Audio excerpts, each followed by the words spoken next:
Okay, short video on how to upgrade the intercooler on mine's a 2016 Peugeot 208 GTI by Peugeot Sport model. I would imagine the pre-facelift models were slightly different, but largely the same. It's up to you if you want to try it, but there may be differences. The idea is that we bring the intake temperatures down. I think air intake runs about 80-90 degrees in these cars, and by using the larger intercooler we can get the temperatures way down, meaning more torque and more horsepower. So first thing you need to do is remove the front bumper, which is the plastic assembly. There's a YouTube video link there that I'll put in the comments that you can see how to do that.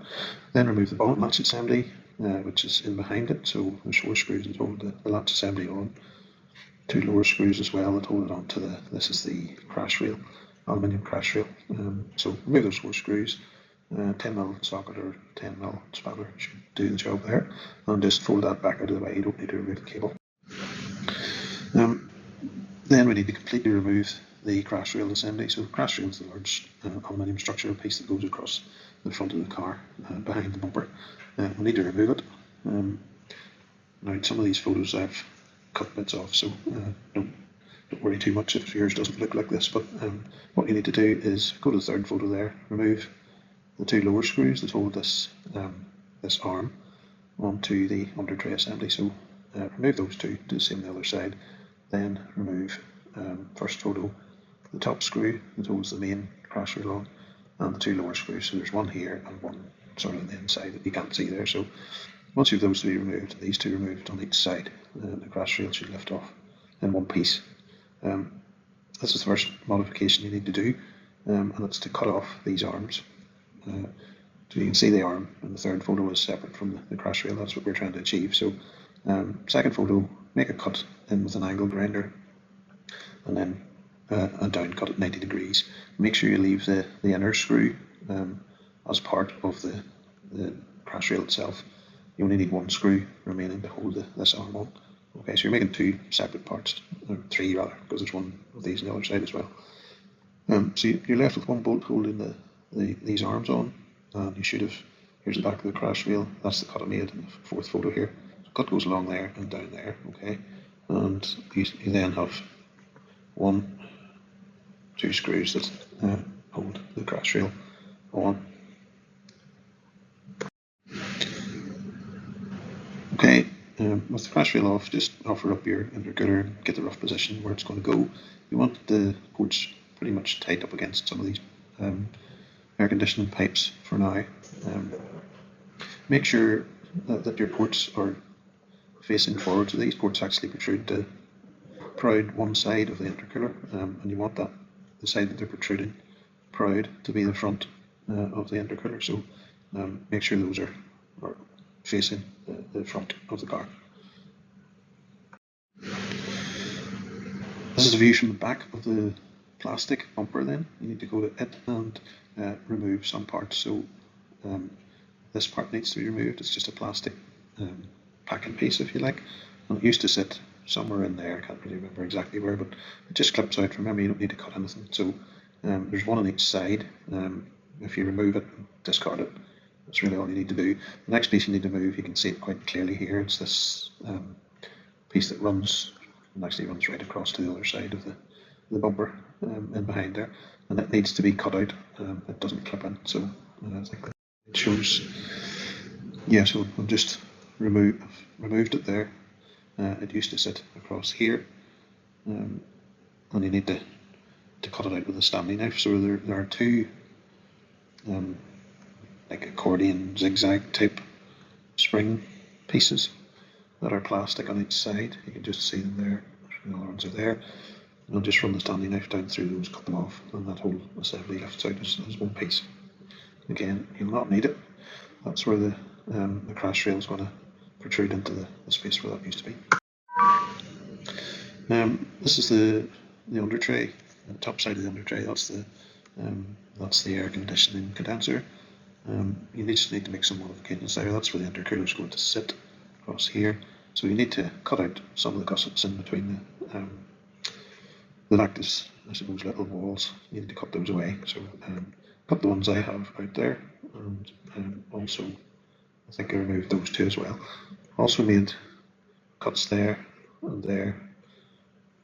I think I actually ended up cutting there and here as well, just to let the cables of the intercooler sit down nicely into. But if you offer up your intercooler, just set it in place and then draw around it with a pen. You know where to cut. There's nothing too difficult there. Just careful with the Stanley knife, you don't remove your arms or legs or whatever.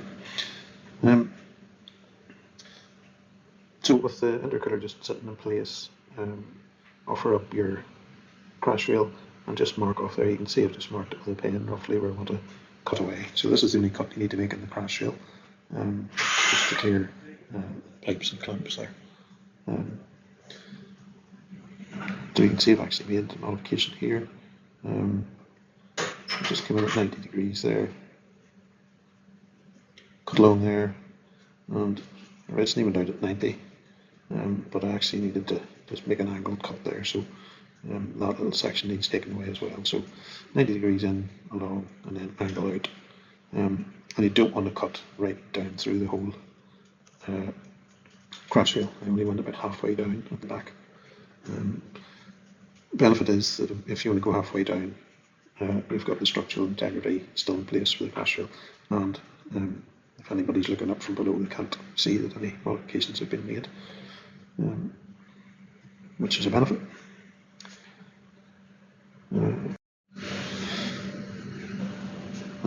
Just this is a photo to illustrate. That's the cutout there that I made in the back of the crash rail. You can see it doesn't go right down through. There's still about half of the crash rail left intact there. Just enough to clear the hose and the clamp is all you need. Okay, these little slotted spacers need to be removed. So unbolt them. That's what they look like over to the left. Unbolt them. Then what you want to do is make a cut, third photo there, with an angle grinder down through the bracket that's left. It's actually welded onto the crash rail. So make a cut halfway along it, down through it, and just bend. I just bent it with a pair of vice grips. Bend the outer section at 90 degrees back out of the way, and that's just a bit of bumper clearance there. The bumper hits that if you don't do that. So you also want to cut these brackets in half and just bolt this side back onto what's left of the bracket with one screw. So discard the original screws because the heads hit the back of the bumper, and I use just countersink screws in there with a nut in the back of it. You could probably get away with a panhead or flathead screw there, but countersink did the job for me. Make sure you turn those in the orientation they're shown in the last photo as well. I think they normally face forwards and then face backwards. These are the spacers I made. I have access to fairly decent equipment, so you might not be able to make them yourself. You can get an engineering firm to do them well and good. If not, if you've a 3D printer, I know somebody with a 3D printer can probably print them. Or make tubular spacers that sit over these screws and space it out with just simple tubes. There are a number of options there, but I made them out of aluminium. They're both 25mm, so it gives me a 50mm spacing forward. The crash rail then sits in front of those, so on here, and that packs the crash rail 50mm towards the front of the car, so we can get the intercooler. Didn't use the original bolts, obviously they weren't long enough, so I just used a threaded bar and acted as studs to bolt those, and to bolt the crash rail back onto.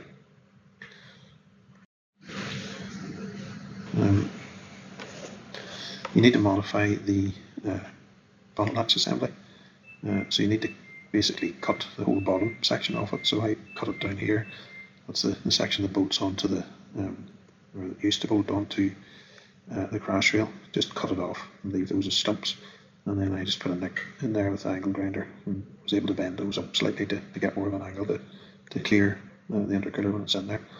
And then I just drilled a couple of screw holes here and here, and bolted some steel strapping onto those. It's a bit of a bodge, but I was going to get something made for it eventually, but it'll probably end up staying there because you can't see it anyway. So it does the job, and basically came down with the straps and bolted back on.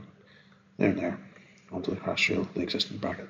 It's just really to extend these arms on the bonnet latch assembly so that it fits back on and gives it some structural support. Make sure when you're putting those on, you're bolting those on, that you're not changing the angle of the bonnet latch assembly. I originally hadn't bent these far enough and I was forcing them in with the screws, and it meant that the bonnet wouldn't close then, so it wasn't until I took it off again and bent these so there's no pressure on them and it's not affecting the angle of the bonnet latch assembly. So just be careful of that. This is mounting the intercooler, so I mounted the intercooler onto the crash rail, so it's all basically one piece when you take it off. I think it's the easiest option there, but basically I made two mounts for each side out of aluminium angle section. So I just used 50mm by 50mm aluminium angle section and shaped them with an angle grinder.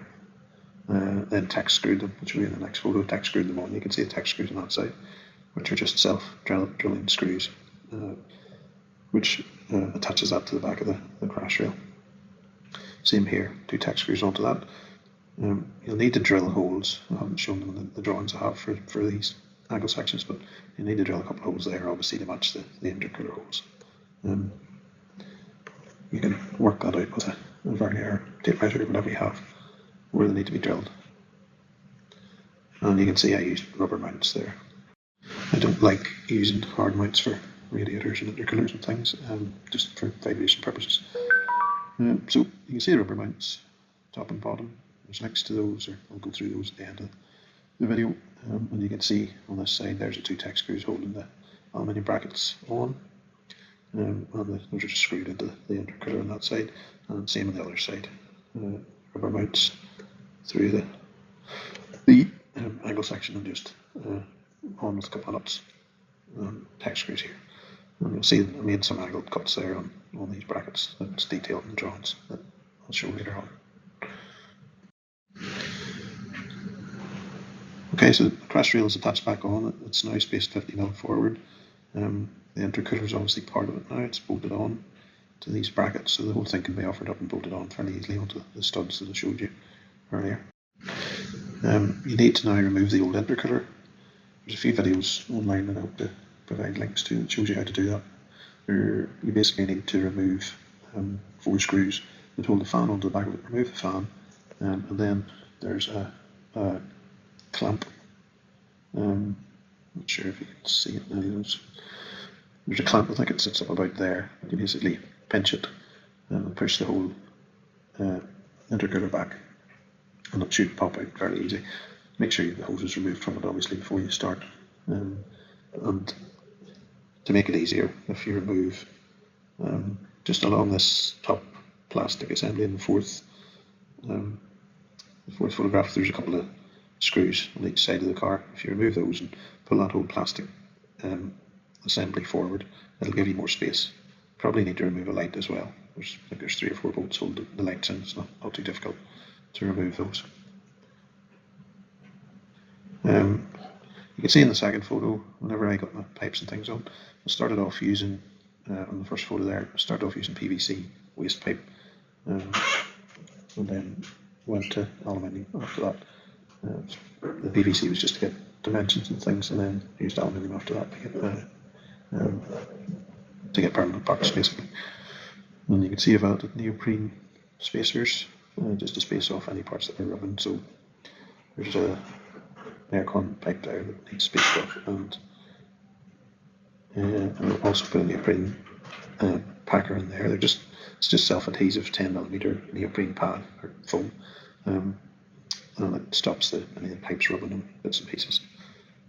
Probably a good practice to do. And you can see there that those are the original pipes in the third photo. They are attached to basically the other end of these aluminium pipes. So they're just straight pipes. There's nothing fancy about them. They're not bent or shaped in any way. Just straight pipe you can buy off eBay. I'll provide links to that as well.